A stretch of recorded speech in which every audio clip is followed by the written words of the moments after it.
Hello guys, good morning. তো কালকে আমরা দেখেছি যে পর্তুগিজ ইস্ট ইন্ডিয়া কোম্পানি, ঠিক আছে, কোম্পানি আমাদের ভারতবর্ষে এসে কোথায় কোথায় তাদের ঘাঁটি বানিয়েছিল, সেটা হচ্ছে দক্ষিণ দিকের এই সমস্ত এলাকাগুলিতে, ঠিক আছে। আর আরব সাগরে এইখানে করে একটি তাদের নেভি গঠন করেছিল, ঠিক আছে। তো আজকে ব্রিটিশ ইস্ট ইন্ডিয়া কোম্পানি, ঠিক আছে, তো ব্রিটিশ ইস্ট ইন্ডিয়া কোম্পানিকে ভারতে আসতে হলে পর্তুগিজ ইস্ট ইন্ডিয়া কোম্পানির নেভির সাথে টক্কর দিতে হবে, ঠিক আছে।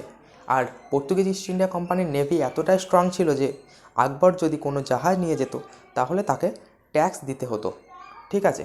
তাহলে বুঝতে পারছো কতটা স্ট্রং। তো ব্রিটিশ ইস্ট ইন্ডিয়া কোম্পানি যে ভারতে এসেছিল, তো ভারতে আসার সময় পর্তুগিজ ইস্ট ইন্ডিয়া কোম্পানির সঙ্গে একটি যুদ্ধ হয়, ঠিক আছে। সেই যুদ্ধটি কত সালে হয়েছিল জানো?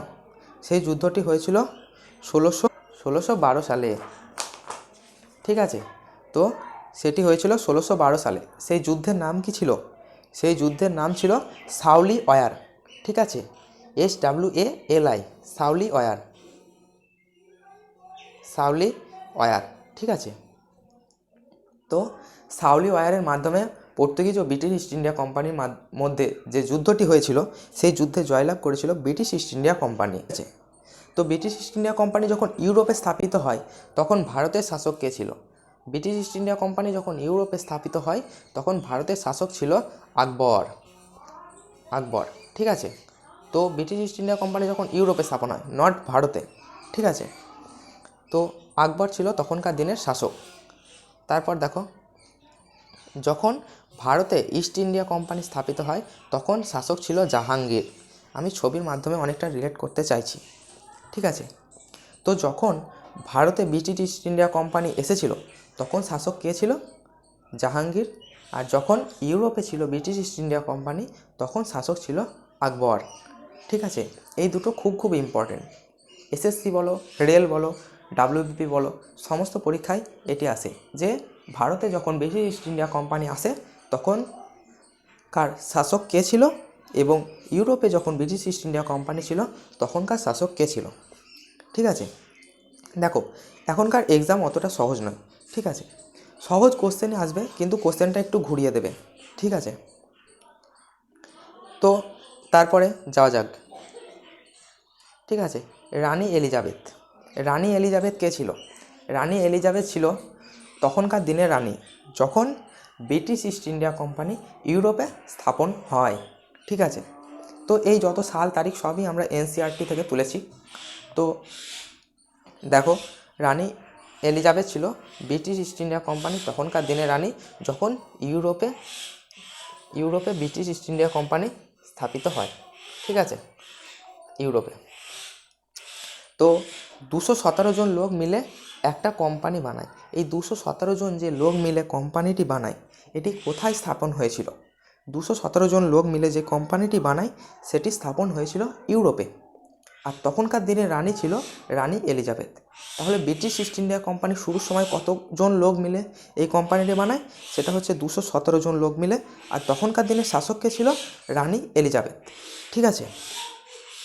তো এটা দেখতে পাচ্ছ না কি জানি না।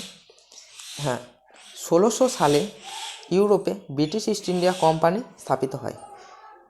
তা 1600 সালে ইউরোপে, ভালো করে দেখো, ইউরোপে। তা ব্রিটিশ ইস্ট ইন্ডিয়া কোম্পানি কবে স্থাপন হয়? 1600 সালে। কোথায় স্থাপন হয়? ইউরোপে, কিন্তু ভারতে নয়, ঠিক আছে। আর ভারতে যখন এই কোম্পানিটি আসে তখন সালটি কত ছিল? 1608 সাল, ঠিক আছে। তো যখন ভারতে আসে এই কোম্পানিটি তখন সাল ছিল 1608 সাল। যখন ইউরোপে এই কোম্পানিটি স্থাপন হয় তখন সাল ছিল 1600। তাহলে বলো তো ইউরোপে কবে হয়? ইউরোপে, হ্যাঁ, তাহলে ইউরোপে কবে হয়? ইউরোপে হয় 1600 সালে। ভারতে কবে হয়? 1608 সালে। এগুলি খুব খুব ইম্পর্টেন্ট, ঠিক আছে। আমরা এমনভাবে সালগুলি রিলেট করব যাতে পরপর সাল আসে, সিকোয়েন্সে সাল রিলেট করে করে চলব, ঠিক আছে। তো এই যে কোম্পানিটি স্থাপন হয়েছিল এটি কোথায় স্থাপন হয়েছিল? ভারতে যখন এসেছিল 1608 সালে ব্রিটিশ ইস্ট ইন্ডিয়া কোম্পানি, তখন এটি স্থাপন হয়েছিল গুজরাটে, ঠিক আছে। তো ম্যাপে আসা যাক। দেখো, এই গুজরাটে যখন ব্রিটিশ ইস্ট ইন্ডিয়া কোম্পানি প্রথম এসেছিল তখন স্থাপন হয়।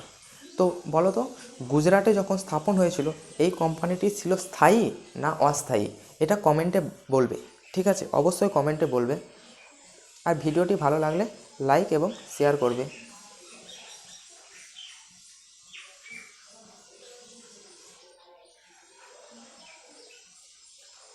আর দেখো, 1608 সালে এই কোম্পানিটি, 1608 সালে কোন কোম্পানিটি বলো তো? ব্রিটিশ ইস্ট ইন্ডিয়া কোম্পানি যখন ভারতে এসেছিল তখন এটি ছিল অস্থায়ী, ঠিক আছে? এটা মনে রাখবে যে ভারতে কবে এসেছিল আর ইউরোপে কবে স্থাপন হয়, আর 1608 সালে যে ভারতে এসেছিল সেটি কোথায় স্থাপন হয়, আর হচ্ছে 1608 সালে যে ভারতে এই কোম্পানিটি এসেছিল সেটি স্থায়ী না অস্থায়ী। এখান থেকে আমরা 4টি কোশ্চেন পেয়ে গেলাম। এছাড়াও কোশ্চেন হচ্ছে তখনকার দিনে রানী কে ছিল, কতজন লোক মিলে এটি স্থাপন করেছিল, ভারতে যখন ব্রিটিশ ইস্ট ইন্ডিয়া কোম্পানি এসেছিল তখনকার দিনের শাসককে, এবং যখন ইউরোপে স্থাপন হয় তখন ভারতের শাসককে। এই সমস্ত কোশ্চেনগুলি করব। তা ভিডিওটি আগে থিওরিলি বুঝবো, তারপরে নেক্সট ভিডিওতে আমরা কোশ্চেনগুলি নিয়ে আসবো, ঠিক আছে? তো 1611 সালে এই কোম্পানিটি মাসুলিপট্টনমে ফ্যাক্টরি লাগায়, ঠিক আছে? 1611 সালে কোথায় ফ্যাক্টরি লাগায়? মাসুলিপট্টনমে। 1608 সালে কোথায়? সেটি হচ্ছে গুজরাটে। তো গুজরাটের ক্ষেত্রে একটা কথা বলি যে 1608 সালে এই যে কোম্পানিটি অস্থায়ী ছিল, কেন জানো? এই 1608 সালে যে কোম্পানিটি অস্থায়ী ছিল কারণ তারা স্বতন্ত্র ব্যবসা করতে চেয়েছিল, ঠিক আছে? ভারতে তখনকার দিনে যে শাসক ছিল তার সাথে স্বতন্ত্র ব্যবসা করতে, স্বতন্ত্র ব্যবসা মানে হচ্ছে ট্যাক্স ফ্রি ব্যবসা। আর যখনই তারা ট্যাক্স ফ্রি ব্যবসা বলে বা স্বতন্ত্র ব্যবসা বলে তখন ভারতের যে শাসক ছিল সে সম্পূর্ণরূপে না করে দেয়, ঠিক আছে? Tax free, tax free, tax free ব্যবসা, ঠিক আছে? আর 1611 সালে সেই ফ্যাক্টরি লাগায়। দেখো ফ্যাক্টরি ছবি, মাসুলিপট্টনম। মাসুলিপট্টনম কোথায় বলো দেখি, কমেন্টে বলবে, ঠিক আছে? তারপর দেখো 1613 সালে, এই দেখো এখানে লিখে রেখেছি আমি, 1613 সালে স্থায়ী কোম্পানি স্থাপিত হয় গুজরাটে, ঠিক আছে? ওই যে বললাম না গুজরাটে যে কোম্পানিটি স্থাপন হয়েছিল অস্থায়ীভাবে, সেটি 1613 সালে সেই কোম্পানিটি স্থায়ী হয়, ঠিক আছে? তো 1613 সালে যে কোম্পানিটি স্থায়ী হয় গুজরাটের কোথায়, কোথায় তারা কোম্পানিটি গঠন করে এটা কমেন্টে বলবে, ঠিক আছে? আর আমি ভিডিও শেষেও বলে দেব। তো তারপর দেখো 1633 সালে উড়িষ্যার বালাসোরে এই কোম্পানি স্থাপিত হয়। তারপর আবার কোম্পানি স্থাপন করে 1633 সালে উড়িষ্যায়, ঠিক আছে? তাহলে প্রথম গুজরাটের দিকে, এই দিকে, তারপরে এইখানে, তারপরে উড়িষ্যায়, ঠিক আছে? কীরকমভাবে ভারতকে কবজা করছে দেখো, ঠিক আছে? তারপর 1651 সালে কাসিম বাজারে স্থাপন হয়। এই ব্রিটিশ ইস্ট ইন্ডিয়া কোম্পানি 1651 সালে কাসিম বাজার স্থাপন করে, ঠিক আছে? তো তারপর দেখো সুলতানটি, কলকাতা, গোবিন্দপুর, এই তিনটি মিলে কলকাতা স্থাপন হয়। তাহলে কলকাতা স্থাপন হয় কবে? কলকাতা স্থাপন হয় কবে, আর কে স্থাপন করে, আর কোন কোন জেলা মিলে কলকাতা স্থাপন হয়? সেটা হচ্ছে গোবিন্দপুর, 2 নম্বর হচ্ছে কলকাতা নিজেই, 3 নম্বর হচ্ছে সুলতানটি, ঠিক আছে? আর এটি স্থাপন করে কে? জব চার্নক, ঠিক আছে? তো কলকাতা কে স্থাপন করে? জব চার্নক, ঠিক আছে? তারপরে দেখা যাক, ফোর্ট উইলিয়াম বিল্ড স্থাপন হয় কলকাতায়। তারপর যখন কলকাতা স্থাপন হয়ে গেল, জব চার্নক যখন স্থাপন করলো, তারপর ফোর্ট উইলিয়াম বিল্ড স্থাপন হয়। কিন্তু ফোর্ট উইলিয়াম কলেজ নয়, ঠিক আছে? Fort William build. তারপরে রল্ফ ফিঞ্চ ও লিবেন্ট কোম্পানি, এটা কি জানো? হুমায়ুর সময়, আকবর চলে গেল, জাহাঙ্গীর চলে গেল, তারপর হুমায়ুর সময়, যখন হুমায়ুর সময় রোলফ ফিঞ্চ স্থাপন করে লিভেন্ট কোম্পানি। তাহলে লিভেন্ট কোম্পানি এটা ছিল একটা কোম্পানি, ঠিক আছে? তা এই কোম্পানিটি স্থাপন করে কে? রোলফ ফিঞ্চ নামক ব্যক্তিটি এই কোম্পানিটি স্থাপন করে। এই কোম্পানিটির বিশেষত্ব হলো এটা ব্রিটিশ ইস্ট ইন্ডিয়া কোম্পানি আসার আগের কোম্পানি, ঠিক আছে। তো আজকের ভিডিও এখানেই শেষ। ছোট ছোট আকারে আমরা হিস্ট্রিকে বুঝতে চলবো, তারপর কিছু কোশ্চেন করব এইগুলির সাথেই, ঠিক আছে। এইভাবে ধাপে ধাপে হিস্ট্রি একদিন শেষ করব। তো আজকের 3টি question. British East India company যখন ভারতে আসে তখন ভারতের শাসক কে ছিল? 1 নম্বর। 2 নম্বর হচ্ছে ব্রিটিশ ইস্ট ইন্ডিয়া কোম্পানি যখন গুজরাটে স্থাপন হয় প্রথম, তখন এটি স্থায়ী ছিল না অস্থায়ী? 3 নম্বর কোশ্চেন হচ্ছে কলকাতা কোন কোন জেলা নিয়ে স্থাপন হয় এবং কে স্থাপন করে, ঠিক আছে। এই 3টি কোশ্চেন। একবার ম্যাপে আসা যাক। দেখো, পর্তুগিজরা এই সমস্ত জায়গায় তাদের ঘাঁটি বানিয়েছিল, ঠিক আছে। তখনকার দিনে সমুদ্র তটে ঘাঁটি বানাতো এই কারণেই যে তাদের সময়